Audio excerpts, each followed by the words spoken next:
آیفون تصویری خونه ما دو تا اشکال عمده داره. یکی این که صدای زنگش خیلی ضعیفه، یعنی اونقدر ضعیف که بعضی وقتا میبینیم تصویر مانیتور روشن شده میفهمیم کسی پشت دره. یکی هم اینه که وقتی گوشی رو برمیداریم صدای کسی که پشت دره رو خیلی بد میشنویم، سخت. البته اونم همینطوره، صدای ما رو خیلی بد میشنوه، خیلی ضعیف میشنوه. ولی مشکل دیگه ای نداره، هم در رو باز میکنه هم تصویر داره. ولی این دوتا اشکالش رفته رو مخمون.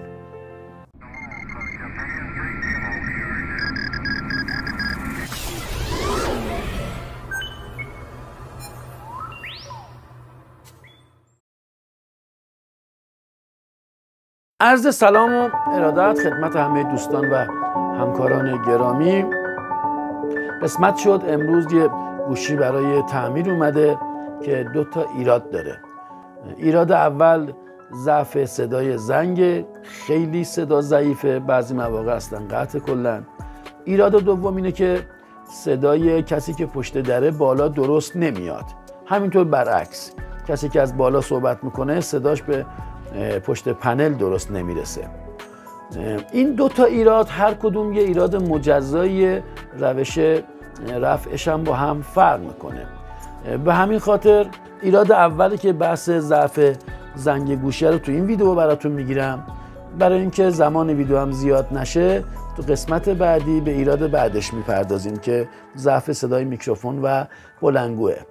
اما چرا جفتش اینجا مطرح کردم؟ علتش اینه که این دوتا ایراد میتونن یه سری اشکالات مشترک داشته باشن، یعنی یه سری ایرادات و اشکالات به صورت مشترک هر دوتا ایراد رو به وجود میاره. به همون خاطر تو این ویدیو مطرحش کردم، ولی دو قسمش میکنیم که موارد ریستر رو بهتون بگم که به دردتون بخوره. مورد زنگ گوشی‌های آیفون تصویری بخوایم بررسی کنیم، ریز ریز بریم جلو، ابتدا به امر میتونه اشکال از همین کابل باشه. این کابل یا سیم 4 رشته داخلش سیم داره. البته به این تو بازار میگن بند گوشی. هم برای تلفن استفاده میشه، هم برای آیفون های تصویری و حتی صوتی. اونایی که برای تلفن استفاده میشه هر دو طرفش به این صورت سوکت داره، ولی گوشی های آیفون معمولا یک طرف سوکته، یک طرف هم 4 تا سیم داخل این دهنی رفته. ایراد معمولی که واسه این به وجود میاد معمولا قطع شدن سیم از این قسمته و خرابی این سوکت. حالا اینو باید چی کار بکنیم؟ بهترین راه اینه که اول از هر کاری این سوکت رو عوض بکنیم، یه بار تست بکنیم ببینیم مشکل برطرف شده یا نه. اگر برطرف شد که فبح المراد، در غیر این صورت بریم سراغ بعدی. این سوکت ها رو تعویضش ابزار میخواد، آچار مخصوص خودشو میخواد، انبار مخصوص خودشو میخواد. این انبار مخصوص تعویض این سوکت هاست. این سوکت ها دو نوع سوکت داره، کوچیک و بزرگ. اجازه بدین من نمونه‌ش هم بیارم نشون بدم توی فیلم. خیلی سوکت هایی که تو بازار موجوده برای این جور موارد این دو مدله، یه مدل کوچیکه، یه مدل بزرگه. این مدلی که بزرگه معمولا برای تلفن استفاده میشه، یعنی ورودی خط تلفن رو از این سوکت استفاده میکنن. دهنی گوشی رو، دهنی گوشی تلفن و دهنی این آیفون تصویری رو از این سوکت های کوچیک استفاده میکنن. هر دوشون 4 سیم هستن، ولی از نظر جثه یه مقداری با هم دیگه فرق میکنن. موقعیت مناسبیه. روش تعویض این سوکت ها رو من اینجا یک بار براتون انجام بدم، ملاحظه بفرمایید. خب من روی این سیم میخوام یه بار کار تعویض سوکت رو انجام بدم، با هم ببینیم. خب سوکت قبلی رو میندازیم لای گیره و لای قیچی و میبریم. اجازه بدین از این ور اقدام کنیم که بلندتره. ببینید این آچار یه تیغه خیلی تیز اینجا داره، یه تکیه‌گاه هم اینجا داره. باید به اندازه حدود نیم سانت سیم رو داخل این تیغه خیلی آروم فشار بدیم تا فقط روکش کات بشه. بعد خیلی راحت درش میاریم. ببینید حالا این 4 تا رنگ داره. خیلی جاها سیمای بی‌کیفیت معمولا رنگاشون هم قابل تفکیک نیست، فقط با حواستون باشه که ترتیبشون به هم نریزه. حالا اینکه رنگ داره خب خیلی هم بهتر. این رو باید یه مقداری کوتاه بکنیم. در واقع اون چیزی که قراره داخل این سوکت بره نهایتاً 4 میلیمتره، نه بیشتر. اگر بلندتر ببریم اون موقع تو جای خودش نمیشینه و اگر بلندتر برش بخوره جای خودش نمیشینه و سفت نمیشه، در واقع پرس نمیشه. پوسته کابل باید محلی قرار بگیره که پرس میشه. خود سیم ها نازک میشن و پرس نمیشن. خب ببینید این سیم، من بتونم راحت‌تر اینجا نشون بدم. این کابلی که میبینید یک طرفش کاملا صافه، یک طرفش یه خط وسطش داره. کاش اینجا بشه، بله مشخصه اینجا. ببینید یک طرفش یه خط وسطش داره. این خط خیلی محوم هست، توی تصویر شاید درست دیده نشه. این طرفش خط نداره. همیشه این رو الگو قرار بدین برای خودتون، چه توی تلفن چه توی تعویض اینها. فابریکاش هم که نگاه بکنید به همین شکله. ببینید این سوکت هم یه طرفش گیره رو داره، یه طرفش در واقع این نقاط اتصال و کانکتورها رو. سمتی از کابل که خط داره باید با سمتی که گیره داره یکی بشه، یعنی در واقع به این شکل باید جا بره. اگر برعکس بشه جهت تغییر میکنه. جای میکروفون میتونه با جای بلندگو یا حتی جای منفی مثبتشون هم تغییر بکنه و جواب نده. پس حتما این رو رعایت کنید تو جا زدن. ببینید سمتی از کابل که خط داره به سمتی که گیره هست آروم فشار میدیم میره سر جاش. اگر از این طرف نگاه بکنیم دقیقاً باید رنگ سیم ها از این طرف قابل دیدن باشه. این کاملا جا رفته. باقیش دیگه کاری نداره. 3 جا داره برای سوکت زدن. این قسمت کوچیک مال همین سوکت هاست، این بزرگی مال سوکت های خط تلفنیه. از این قسمت هم برای سوکت زدن کابل شبکه استفاده میشه. جای مناسب قرارش میدیم و با 2-3 بار خیلی راحت پرس میشه سر جاش. از جاش هم در نمیاد. ببین قسمتی سفید کابل رفته جایی که پرس شده. این به این صورت. حالا این رو عوض کردین باز هم جواب نداد. بهترین راه اینه که این کابل رو عوض بکنید. اجازه بدین من این باز بکنم داخلش هم ببینید. یه پیچ بیشتر ندارن این گوشی ها. این دهنی ها معذرت میخوام. این اسمش دهنیه، این به کلیتش میگن گوشی.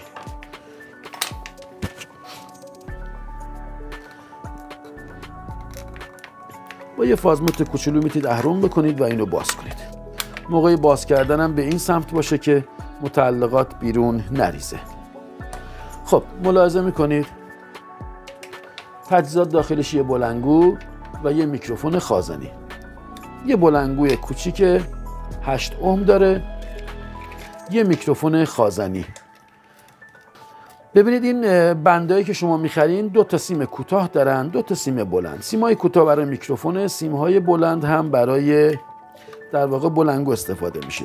اگر جای سیمای بلندگو رو جابجا بزنین منفی مثبت شو، اتفاق خاصی نمیفته. رو کیفیت صدا هم تاثیر چندانی نداره. یعنی اونقدر تاثیرش مهم نیست که قابل حس کردن باشه. هیچ فرقی نمیکنه تو این جور بلندگوها منفی مثبت رو اشتباه جا بزنیم. ولی تو میکروفون، چون میکروفون قطبیت داره، جهت داره، حتما باید جهتش رو رعایت کنیم. جای منفی مثبت رو نمیشه اشتباه کرد.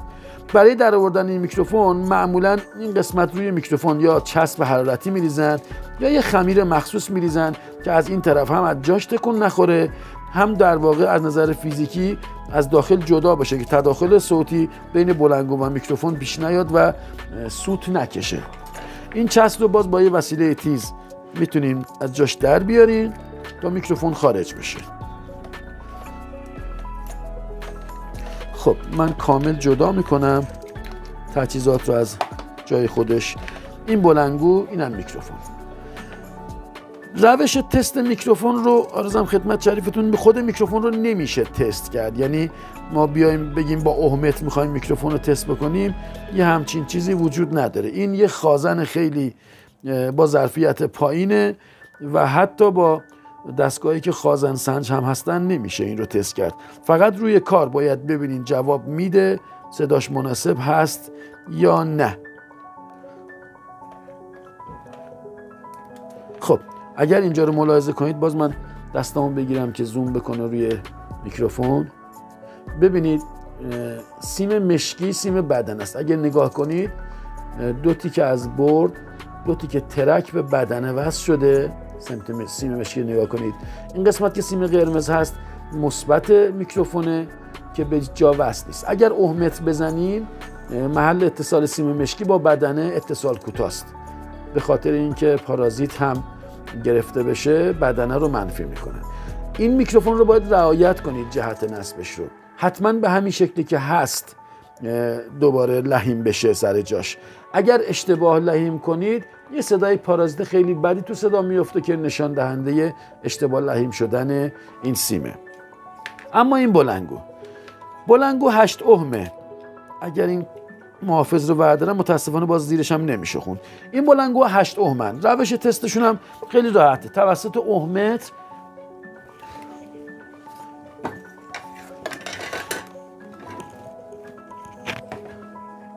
رو روی تست بوق میذاریم. اگر به این دو تا سیم کانکتور بلنگو بزنم، چون اوهمش 8 به بالا نیست، صدای بوق هم میاد. ولی بهترین کار اینه که روی تست اوم بذاریم و مقاومتش رو اندازه گیری کنیم.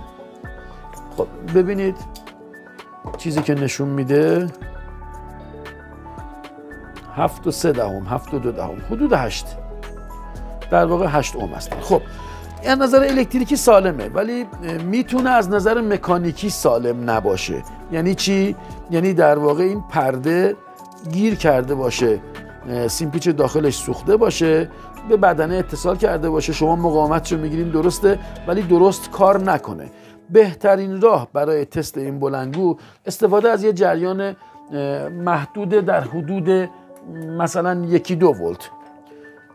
شاید از یه باتری بتونید استفاده بکنید، یه باتری 1.5 ولتی، یا اگه منبع تغذیه دارید روی حالت 2-1.5 ولت اگر بذاریدش بیشتر از این نشه، چون احتمال سوختن بلنگو رو داره.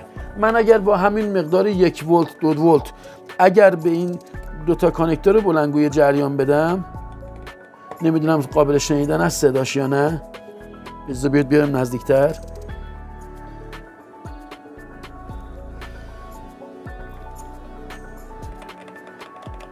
یه صدای خر خری میده. این نشون دهنده اینه که این بلنگو هم نظر الکتریکی هم نظر مکانیکی سالمه و مشکلی نداره. فقط حواستون باشه وقتی این حالت تست میکنین در واقع بند روی گوشی نصب نباشه که به آمپلیفایر داخلی گوشی آسیب برسونه. حتما جداش بکنید دهنی رو از روی گوشی. ببینید دوباره من تستش میکنم. این یعنی که سالمه. این روش بهترین روش برای تست کردن این بلنگوه. اگر بلنگو خراب بود، بلنگوهای موجود در بازار نمونه‌های مختلفی دارن. شما فقط باید سایزش رو در نظر بگیرین که تو این قسمت حتما بیفته. ببین در سازهای مختلف بلنگوهای مختلفی تو بازار هست، میتونید تهیه بکنید، قیمت چندانی هم نداره.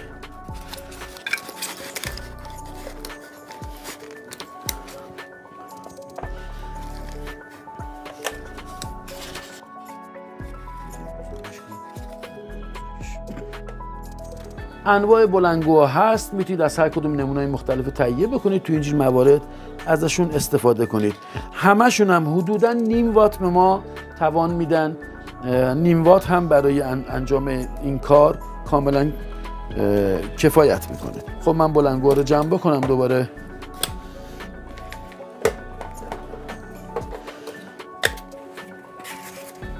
بسیار خوب.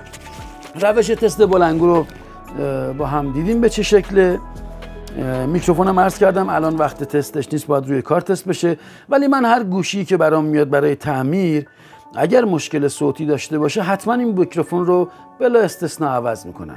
بالاخره گوشی که سالا کار کرده، این میکروفون تضعیف شده، بهتر اینه که تعویض بشه تا اینکه بره دوباره 2-3 ماه دیگه باز با مشکل صوتی برگرده، خیلی بدتره. میکروفون رو بلا استثناء عوض بکنید، بلندگو هم تست بکنیم.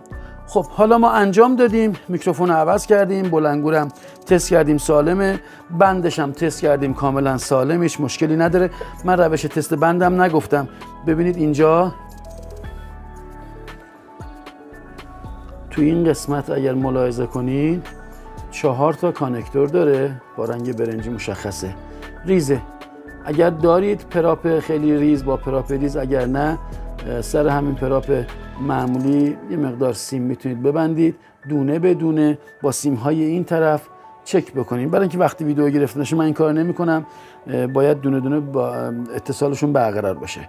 اگرم برقرار نبود بندو کامل عوض بکنید خیلی بهتره. خب تا یه استراحت بکنین، من این دهنی رو جمعش بکنم تا بریم مراحل بعدی. یه موضوع رو من فراموش کردم بگم بهتون.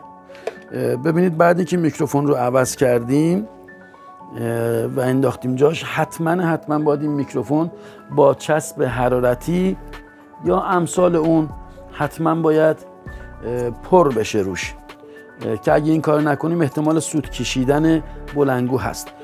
چسب حرارتی هم اگر هست از طریق تفنگش، اگر نیست خیلی راحت میتونید با یه فندک خیلی ساده گرمش بکنید و چسب رو بریزید روی میکروفون. حرارتش هم اونقدر نیست که بخواد به میکروفون یا لحیم کاری آسیب بزنه. این راحت ترین راه دیگه، حالا نیازی هم نیست حتما بریم تفنگ برای این کار تهیه بکنیم.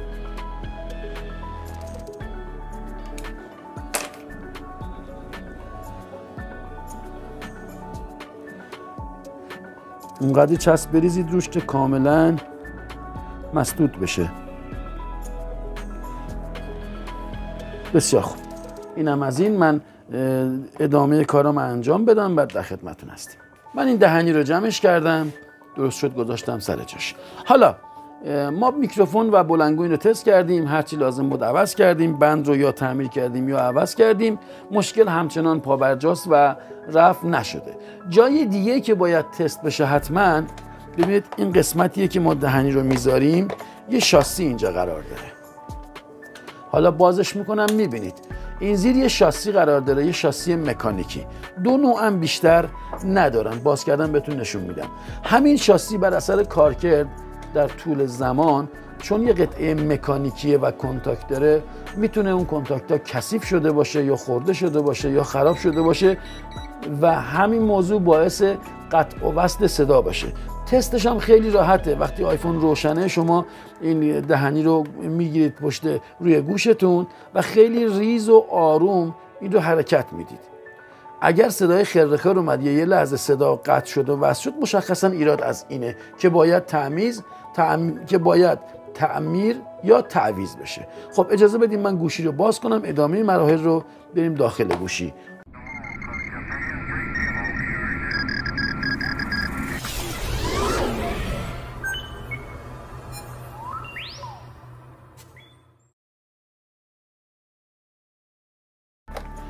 خب موقع باز کردن گوشی حتما باید به این شکل باشه. اینوری گوشی رو باز نکنید، علل خصوص توی گوشی های قدیمی که در واقع مانیتورش این لامپ تصویریه. یه وقت به این سمت اگه باز کنین تمام تجهیزات میریزه بیرون. حتما به این شکل خیلی راحت هم باز میشه. این تجهیزات یه گوشی معموله. از این نوع گوشی هم استفاده کردم چون عمومیت داره این گوشی.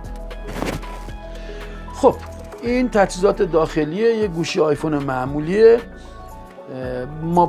برد مانیتور و مانیتور، صفحه کلید، برد صوت، منبع تغذیه و کنترلر که اینجاست.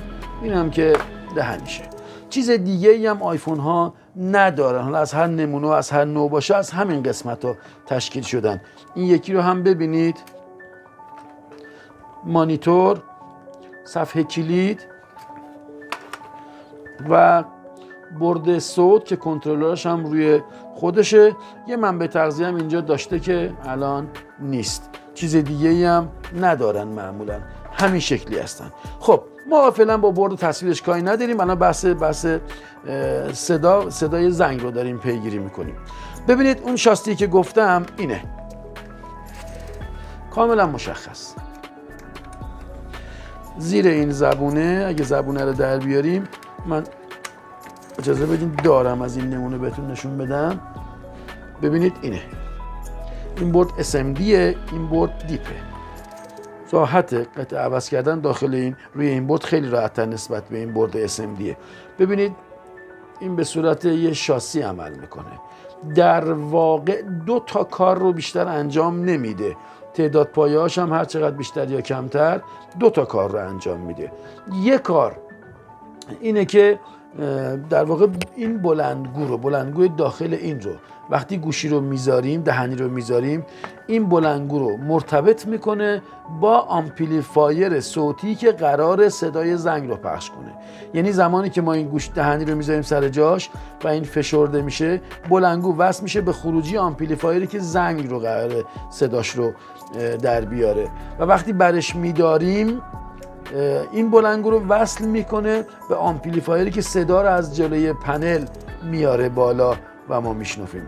این نمونه قدیمیشه به این شکل. نمونه های جدیدشون این مدل، من روی این نشونتون بدم، ببینید به این شکل. از این نوع شاسی ها، آیفون ها شاسی های مکانیکیشون یا از این نوعه یا از این نوع دیگه‌ای وجود نداره. گوشی های جدیدی هم هستن تو نمونه های الکتروپک و سیماران من دیدم که از این شاسی استفاده نمی کنن. یه در واقع یه آهنربا، یه مگنت پشت دهنی میذارن یه جای مشخص و از داخل هم تو این قسمت یه سنسور اثر حال میذارن. سنسور اثر حال یه قطعه شبیه ترانزیستور سه‌پایه است، در واقع بودن یا نبودن این میدان مغناطیسی رو تشخیص میده. وقتی دهنی رو میذاریم سر جاشون، سنسور اثر حال تشخیص میده که دهنی گذاشته شده، بعد توسط یه برد الکترونیکی سیگنالاش تقویت میشن، تبدیل میشن و یه رله رو خاموش روشن میکنن و در واقع اون رله عمل قطع و وصل رو به جای این کلید انجام میده. پس 3 مدل بیشتر نداره، 2 مدل بیشتر نداره، مکانیکی و الکترونیکی. مکانیکیش همین 2 مدله، یکی این مدل آبی که بهتون نشون دادم. یه مدل الکترونیکی هم داره که سنسور اثر حال داره، یه مغناطیس آهنربای دائم روی گوشی هست و سنسور اثر حال هم دقیقاً در محلی قرار میدن که وقتی گوشی رو میذاریم اون مگنت و سنسور اثر حال روبروی هم قرار بگیرن و با قطع وصل یه رله عملی که این کلید به صورت مکانیک انجام میده رو به صورت نیمه الکترونیکی انجام میده و قطع وصل رو انجام میده. خب حالا اینها معمولا کثیف میشن. ببین اگر از این مدل اومد براتون، سعی کنید اینا بشوریدش. تعویض اینا این مقدار سخته، علل خصوص اگه بردش به این صورت دیپ SMD هم باشه، هم از این طرف ترک داره هم از این طرف ترک داره. سخته تعویض اینها، خیلی دقیق باید باشید، خیلی باید با حوصله انجام بدید. ترک ها خیلی نازک هستن، از 2 طرف ترک ها به هم بعضیاشون وصلن. وقتی داریم این کلید از جاش در میاریم، اگر قلعش درست برداشته شده نباشه میتونه ارتباط این سمت و این سمت رو قطع بکنه و براتون دردسر بشه. ولی تعویض اینها باز راحت تره چون از یک طرف بیشتر ترک نداره. این مدل عرضم خدمتتون شاسی هم که اینجا بهتون نشون دادم، تعویض از اونام راحت تره، خیلی راحت میشه این رو عوض کرد، تعویضش سریعتر و بی درد سرتره. این مدل دیگه قابلیت شستشون نداره. اگه از این مدل براتون اومد و دیدید ایراد داره، حتما تعویضش کنید. ولی این مدل با شستشون میشه تا 70-80% مشکلش رو حل کرد. شستشوش هم به این شکل، ابتدا به امر توسط اسپری خشک. سعی کنید از اسپری با کیفیت هم استفاده کنید. اسپری خشک میزنید،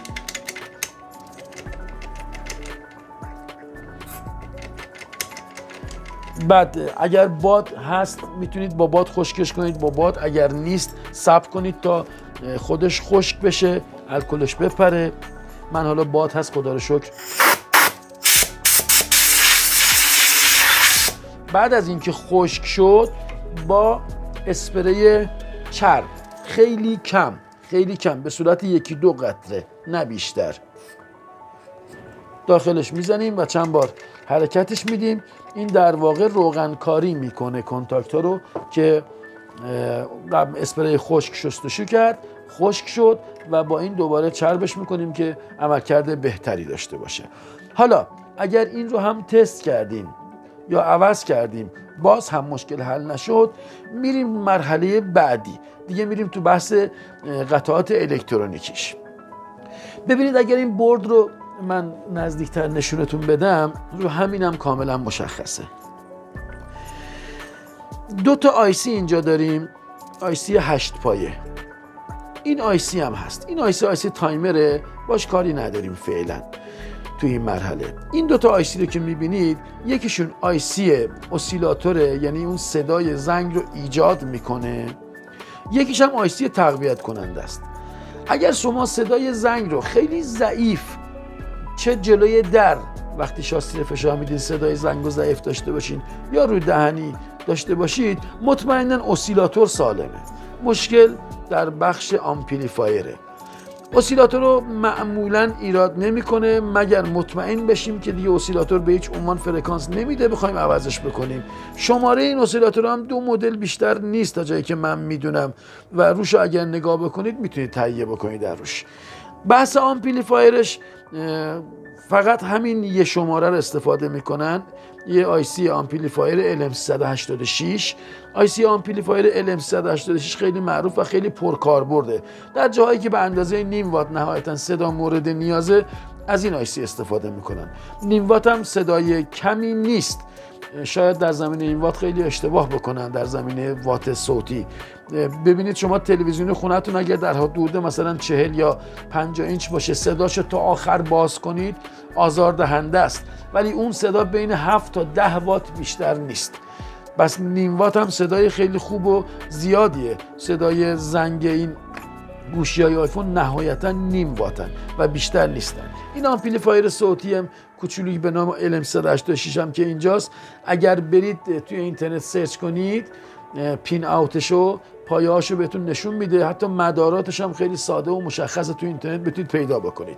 ولی چیزی که اینجا مورد نیاز ماست و باعث تضعیف صدای زنگ میشه در واقع خازنیه که صدای خروجی این آمپلیفایر رو به این بلندگو منتقل میکنه. ببینید اگر من یه نمونه دیپشو بیارم که از یه طرف ترک داشته باشه بتونیم راحت بررسی بکنیم.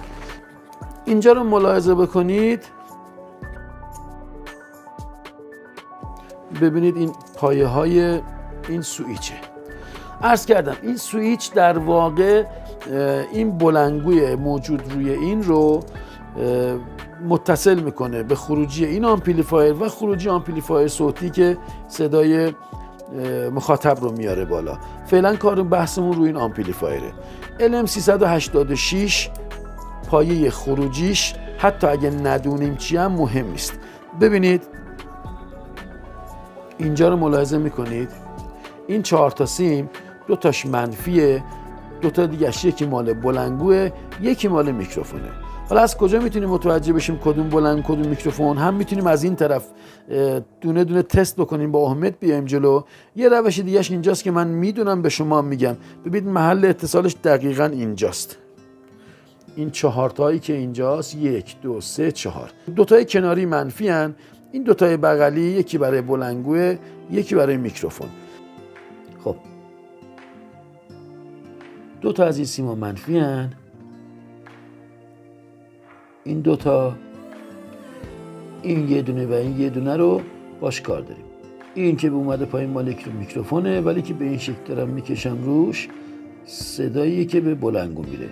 من با این ماژیک قرمز هایلایتش میکنم تا دقیقاً ترک رو دنبال کنه ببینیم کجا میره.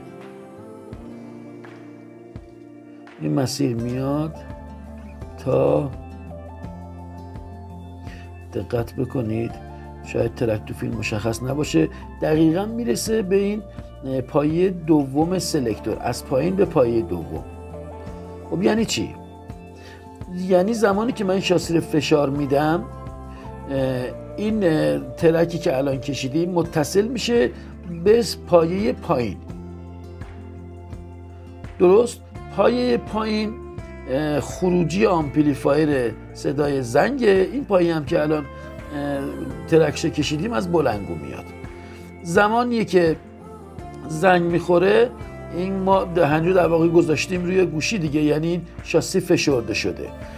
تو این وضعیت دو تا پایه از پایین به هم دیگه وصلن، یعنی در واقع خروجی بلنگو متصل سیم بلنگو متصل به خروجی آمپلیفایر مربوط به صدای زنگ.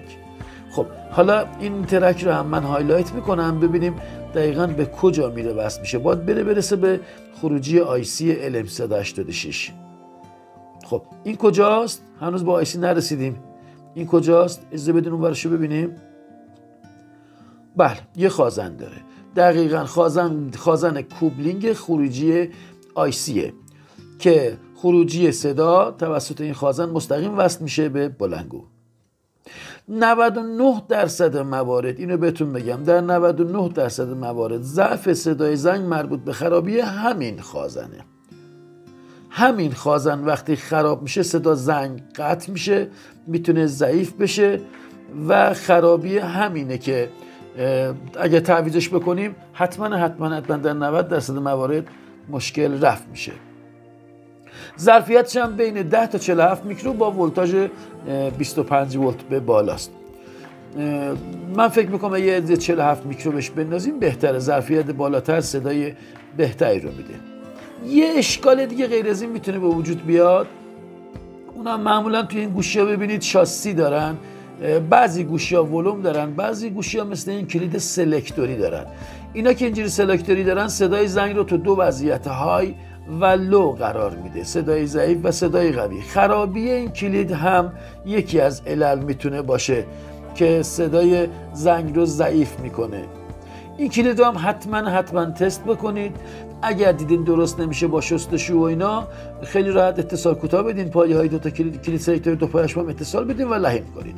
اشکال بعدی که برای صدا میتونه به وجود بیاد خرابی همین کلید سلکتوریه که قبلا هم عرض کردم خدمتون، این خازنه و کلید سلکتوری و این دو تا خازن و مقاومت.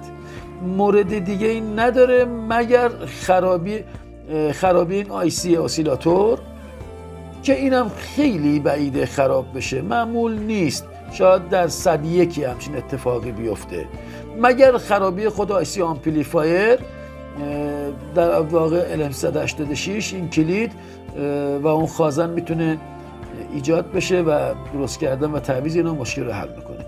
این از این. حالا ما میخوایم اینا رو عملی انجام بدیم براتون، یعنی من گوشی آیفون رو این برد صوتش رو ببندم، کانکتورهاشو وصل بکنم، بذارم سر جاش تا شما یه استراحت کوچولو میکنید، برگردیم و بقیه کار رو عملی انجام بدیم.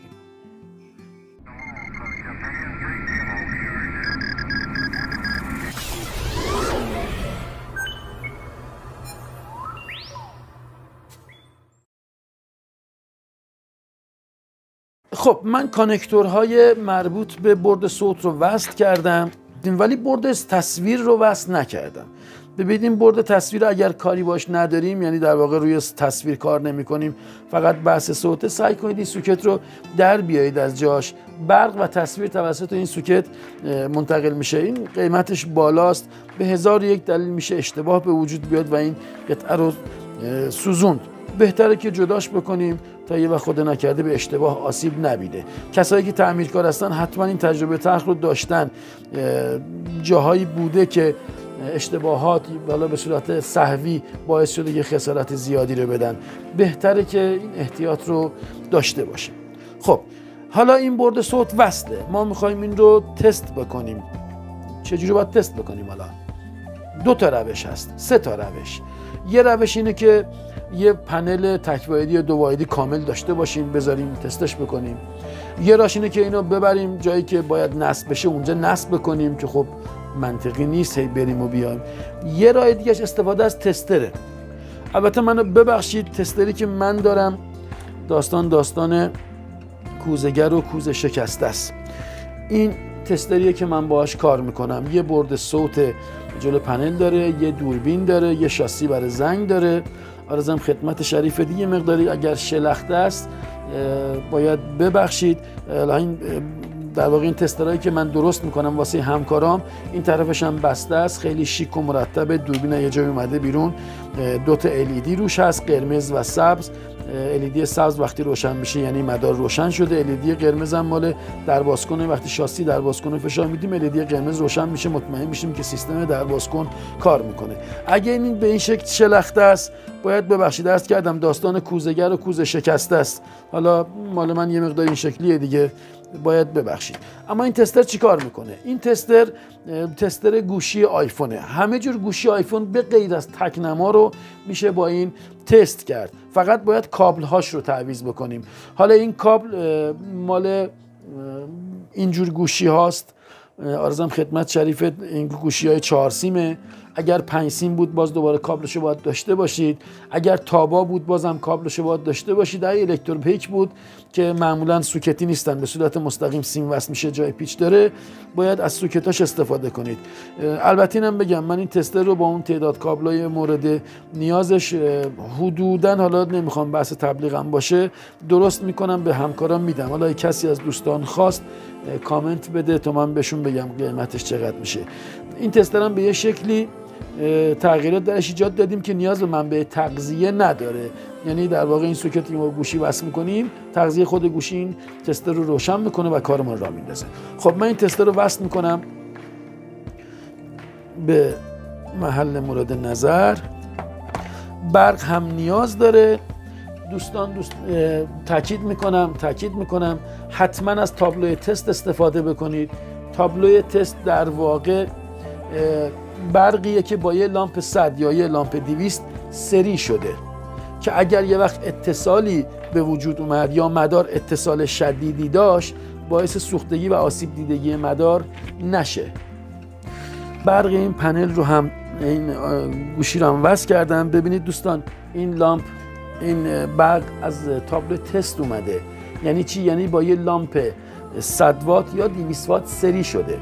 نمیشه بهش گفت برق 110. اصلا 110 اینجا معنی نداره. اینکه ما یه برق 220 ولت رو با یه مصرف کننده سری بکنیم نمیتونیم بگیم اون برق شده 110.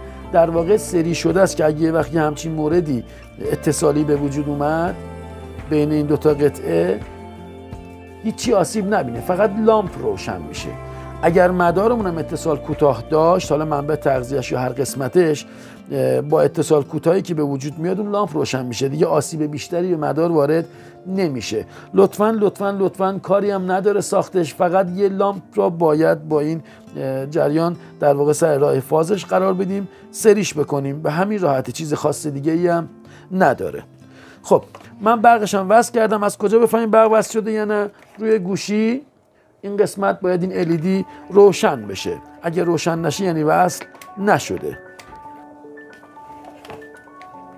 بله ببینید این LED سبزنگ روشن شد. مانیتور روشن نمیشه چون سوکتشو در آوردیم. خب حالا میخوایم تست بکنیم.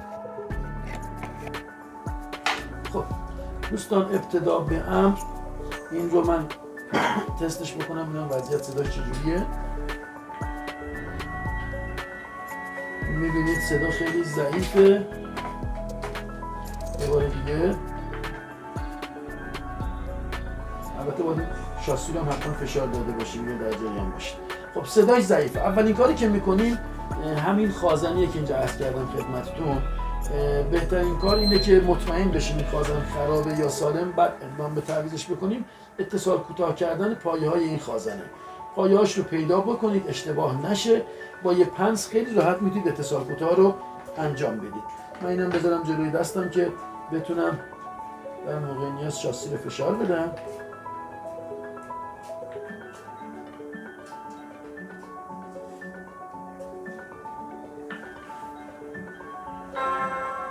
دیدید صدا تغییر کرد.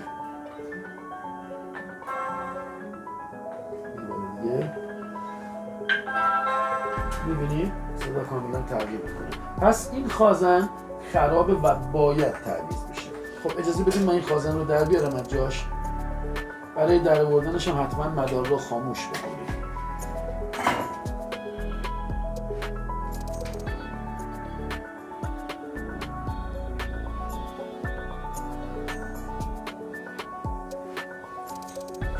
خب حالا ببینیم این خازنی که ما تست کردیم خراب بود چه وضعیتی داره.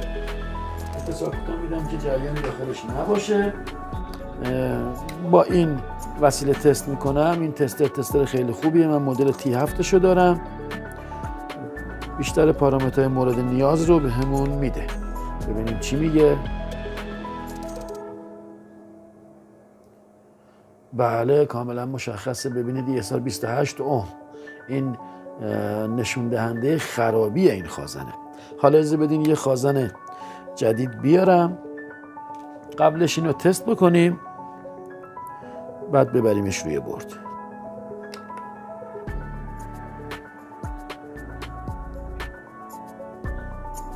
بله ESR 0 ویلاسش هم 1%. بسیار عالی. این خازن مشخصا سالمه. این رو جایگزین میکنیم با خازن خراب.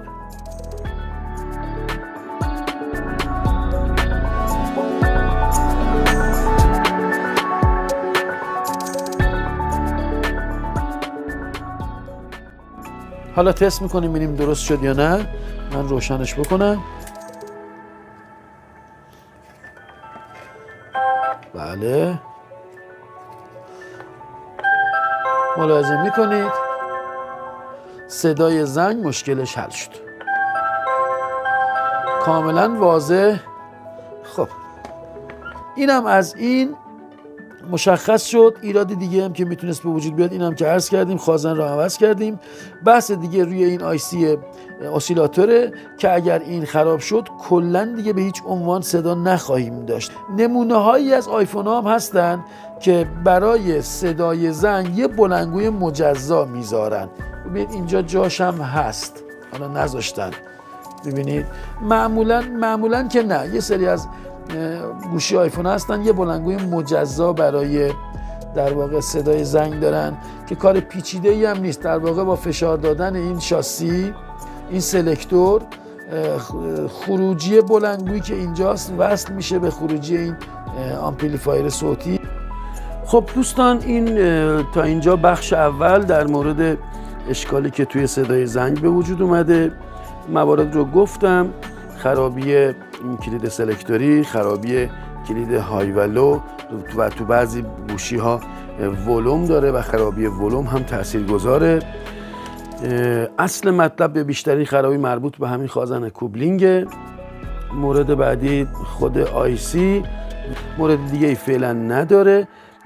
بخش بعدی ایراد که مربوط به صدای خود گوشیه رو توی کلیپ بعدی براتون ادامهش رو بارگذاری میکنم. فعلا وقت بخیر. خداحافظ.